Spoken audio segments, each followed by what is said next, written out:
Long ago and far away, in enchanted lands across the seas, lived kings and queens, princes and princesses, good fairies and wicked witches, ferocious giants and gentle dwarfs.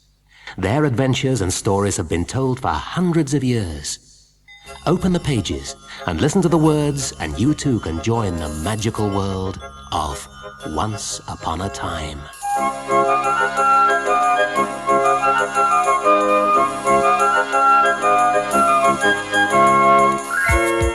The Wolf and the 7 Kids.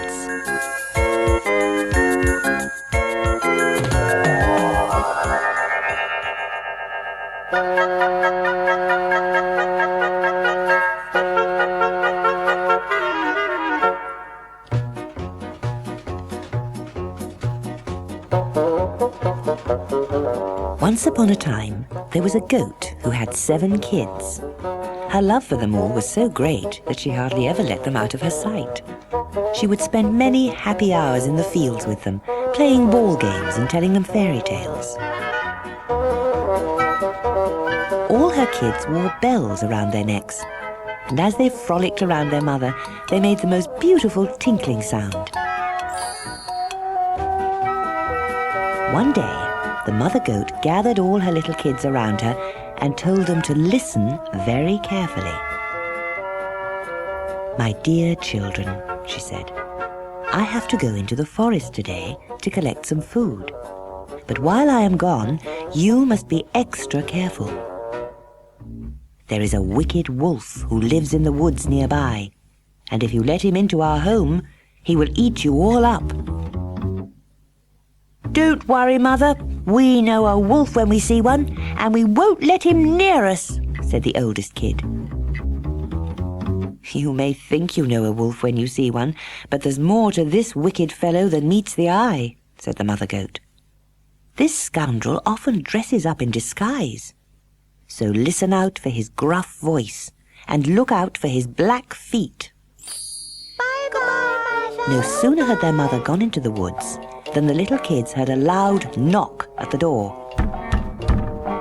Luckily, they remembered what their mother had told them and decided to check who it was before opening the door. "Who's there?" shouted the oldest kid. "It's your mother," came the reply. "I've brought back some food for each of you. Let me in and I'll cook you a lovely meal." The wolf was surprised when he tried the door and it wasn't open. "Are you having trouble with the latch, my little ones?" he said impatiently. But the little kids weren't fooled by the wolf's gruff voice and impatient manner. "Go away!" cried the kids. "Our mother has a lovely soft voice, but your voice is gruff. We know who you are. You're the wolf, and you can't fool us." Open this door! The wolf kept hammering on the door, but the little goats just ignored him. Open up! They knew that if they did this, he would go away eventually. I am your mother! And they were right, because within a few minutes, he got bored with waiting and sloped off. Unfortunately, the wolf didn't give up easily. I must think of a way to fool those goats and get them to open the door before their mother comes home, he muttered to himself as he wandered into the nearest town. As he was walking along, he noticed a colourful display of tailor's chalks in the window of a tailor shop. These gave him a brilliant idea. So he went into the shop and bought himself the biggest lump of chalk he could find.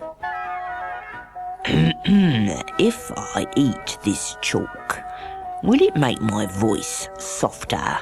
he said to the tailor. "Chalk isn't for eating," was the tailor's reply. But the wolf had a strong will of his own. "We'll see about that," the sneaky wolf muttered, and he ate the chalk anyway. He then set off for the house of the 7 little kids to put his plan into action and try out his new soft voice. Hello.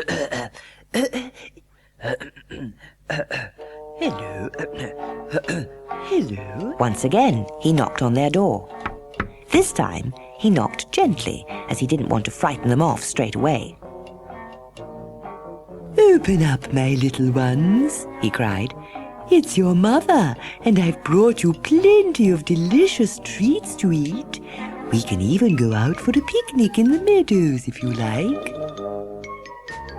But the careless wolf couldn't fool the little goats. He had leant his black paws against the window, and when the kids saw them, they cried out, "Our mother doesn't have black feet like that. We know who you are. You're the wicked wolf. Go away and don't come back again. You can't fool us with your wicked ways." By now, the wolf was feeling very hungry and very angry, so he stormed off into town again. Those wretched goats are far too clever for their own good. But they won't outwit me, he muttered. As he was passing the baker's shop, he had another brilliant idea. So he went to the baker and said, "Please help me. I've cut my feet on some sharp stones in the woods. Can you rub some soft dough over them for me?" When the baker saw the wolf's sharp teeth, he was afraid to refuse, so he rolled out a special piece of dough and gently rubbed it over the wolf's feet. There, said the baker. "That should make your poor old feet better." When the baker had finished, the wolf ran to the miller. "Sprinkle some white flour over my feet for me," demanded the wolf. But the miller thought it was such a strange request that the wolf must be up to no good, so he refused to do it. His refusal made the wolf very, very angry indeed. "If you won't do as I tell you, I'll eat you all up," said the wolf. Then the wolf growled at him and showed his sharp, pointed teeth. Suddenly, the miller was terrified. He valued his own life too much to refuse his request. Well, if that's the case, I'll certainly make your paws white for you," said the miller. So he took each of the wolf's paws and dipped them into a large bag of flour. "Here you go, white as snow." Now the wolf was happy, because he had the white paws that he'd asked for. With all the speed he could muster, the wolf ran off to the house of the 7 little kids. It's time to turn over to side 2.